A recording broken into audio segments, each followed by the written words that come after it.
जैसे किसी को भी कोई सदग्रंथ या वाणी जी हम उपहार स्वरूप दे सकते हैं कि किसी अपने प्रियजन को, ताकि उसका भी आगे सुधार हो सके। पर उसका भाव देखकर, अगर उसका भाव है कि मैं रोज पाठ करूंगा, अगर आप मुझे दे देंगे, जैसा आप कह रहे हो वैसा मैं चलूंगा, उसका आदर करें। कहीं ऐसा ना हो कि भगवत स्वरूप ग्रंथ का, वाणी का कोई अनादर कर दे, जैसे ऐसे ही लेके गए अलमारी में रख दिया, ऐसे ऐसे नहीं। उसका आदर है कि वस्त्र से आवेष्टित करके और रोज उसका हम स्वाध्याय करें, वाणी जी का गायन करें, तब तो उसका आदर हो। ऐसे लेके रख दिया तो अनादर हो जा। तो हम ऐसे को उपहार दें जो अधिकारी हो, अधिकारी इच्छुक हो, प्रभु के नाम जप का, प्रभु की लीला गायन का संपूर्ण चराचर जगत अधिकारी।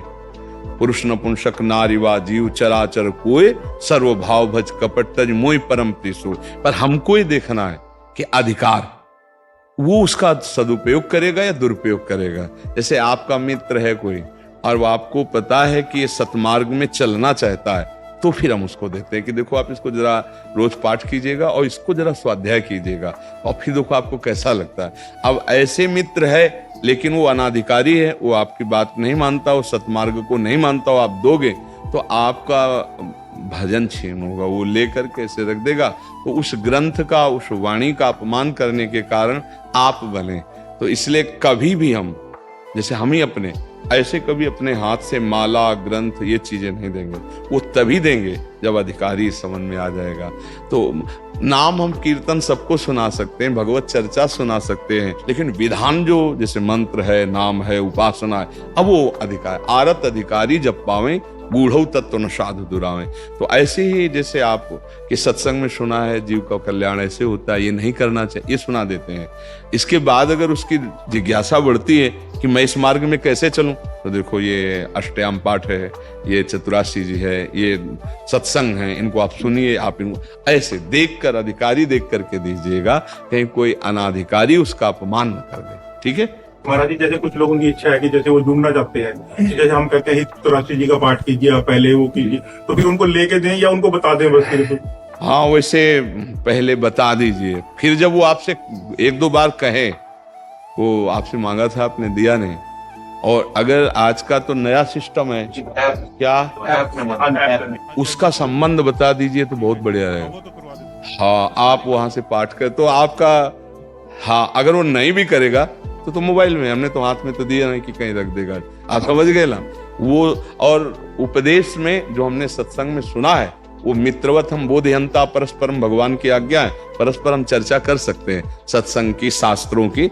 मच्चित्ता मदगत प्राणा बोधयंता परस्परम, परस्पर बैठकर भगवत चर्चा। और अगर कहीं आपके संग से दो चार लोग नाम जप करने लगे तो जीवन सार्थक हो जाएगा। हमारा कार्य यही है, सबका मंगल करना, तो हमारा मंगल अपने आप हो जाएगा। तो ये बात बहुत उत्तम है कि जहां चार लोग बैठे उनमें भगवत चर्चा करो, उनको भगवान नाम में लगाओ, उनके बुरे आचरण छूटे, कभी सत्संग सुना के, कभी शास्त्रों की बातें करके। तो ऐसे ही तो परस्पर सुधार होता है।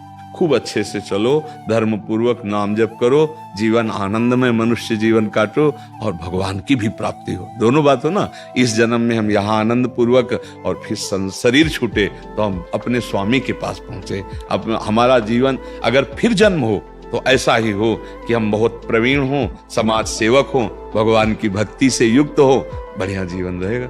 फिर हमें भय नहीं है, 1000 बार जन्माओ, सरकारी आदमी होकर कहीं भी भेजो, व्यवस्था आपको करनी है। होता है ना सरकारी आदमी, आपको अमेरिका जाना है तो वहां सब VIP व्यवस्था होगी आपको, जाने का, आने का, खाने का, पीने। तो ऐसे ही जब हम भगवान के हो गए तो हमें संसार में भी भेजेंगे ना, तो ऐसे भेजेंगे कि पूरा संसार देखेगा, देखो भगवान के भक्तों की तरफ कैसा। तो शुद्ध मार्ग हमें भक्ति का जो मिला है, ये लोक परलोक और अनंत जन्मों को सुधारने वाला है। इसलिए इसे मत छोड़ना, चाहे जैसा दुख आवे, चाहे जैसी परिस्थिति आवे, राधा राधा राधा उसको काट लो। बड़े बड़े संतों को भोगना पड़ता है, ये संसार का स्वरूप है ऐसा। संघर्ष ही यहाँ का जीवन है, लड़ते रहो पर हारो मत, राधा राधा राधा, तो लोक परलोक सब बन जाएगा। ठीक है।